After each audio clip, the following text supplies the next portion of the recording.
Hello Cancer, Sun, Moon, Rising, and Venus signs. Kamusta kayo? Sana po'y nasa mabuti kayong kalagayan. Welcome back po sa Star Tarot. Kung bago kayo rito, welcome din kayo. Thank you for your support.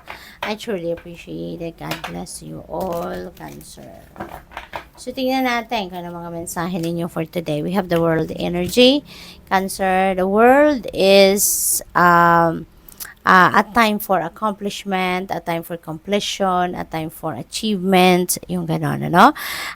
Maaari ngayon, marami kayong ma-achieve, marami kayong makakamit sa ngayon ng mga tagumpay, na matagal na ninyong pinagtatrabahuan, or maybe those are tasks, no, sa inyo na medyo matagal na ninyong pinag-effortan. Kaya ngayon, you are going, congratulate yourself, diba? Kasi finally, ma-achieve mo na or ma-accomplish mo na whatever it is, no, na binigay na task sa'yo. At pwede rin na ang iba sa inyo rito, is going to travel as well. Kasi travel energy din ito. So, baka magta-travel ang iba sa inyo. Pwedeng international travel ito for whatever reason.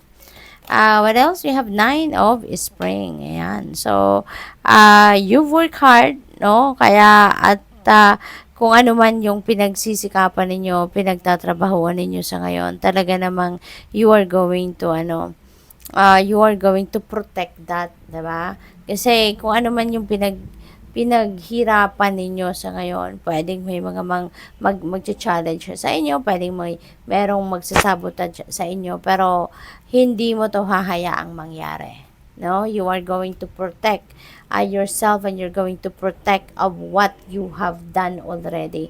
Poprotektahan mo kung ano man yung mga bagay na pinagsikapan at pinagtrabahuan mo, which is really good. No, magiging palaban ka sa ngayon. Hindi mo bastang hahayaan na matouch ng iba yung ginawa mo. We have the moon. Ayan. So, importante daw na makinig kayo sa inyong intuition, lalo-lalo na sa ngayon. Makinig kayo at magtiwala, no, sa mga impormasyon, intuitive messages na nare-receive ninyo, because that is guidance, no? Gabayan sa inyo, lalo-lalo na kung meron kayong mga confusion na nararamdaman, lalo-lalo na kung meron kayong mga pagdududa, no, sa ginagawa ninyo. Okay? Kaya ano kayo, no, go for it. Wag kayong kabahan, wag kayong matakot, no? Kasi you're divinely guided, okay? So, we have strength. Ayan. So, siguro ngayon, Cancer, may situation kayo na kailangan ninyo na tibayan ang inyong loob. Kailangan ninyo na magpakatatag. Okay? Kaya, kayang-kaya ninyo yan. Malakas, no, ang inyong personal power and courage. Kailangan mo lang yan na buhayin muli. Na nagawa mo na yan dati, magagawa mo uli ngayon na kung ano man yung mga problema, ano man yung mga obstacles or challenging situations, so maaaring nandiyan dyan sa inyong sa buhay ninyo, kayang-kaya ninyong muling lagpasan ang mga yan. Kaya magpakatatag lang kayo. Okay? So, what else? We have 5 of Autumn. Ayan. So, siguro, no, kaya kailangan din ninyo na magpakatatag kayo. Kasi baka natatalo na kayo, no, or natatalo na ang isip ninyo at damdamin ninyo ng negativity. Okay? Kasi si 5 of Autumn, this is a negative energy. So, maaring you are focusing on negative things, negative thoughts, no? Nagwo-worry kayo about anything. Nagwo-worry siguro ang iba sa inyo dito about pera. Nagwo-worry about your career. Nagwo-worry about love life. Nagwo-worry about family. So, siguro, marami kayong iniisip, marami kayong pinag-aalala. No? At worrying is not going to help you in any way. Worrying is not going to help you progress. Okay? Bagkus yun ang mag-aano sa inyo. Yun ang mag-hold back sa inyo para mag-progress kayo. Kaya, as much as possible, diba? Wag kayong mag-worry.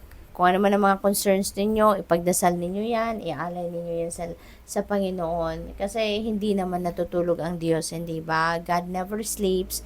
Alam niya kung kailan niya ibibigay yung kung ano mga bagay na kakailanganan natin. Pero kailangan natin na ialay sa Kanya lahat ng worries natin, yung concerns natin.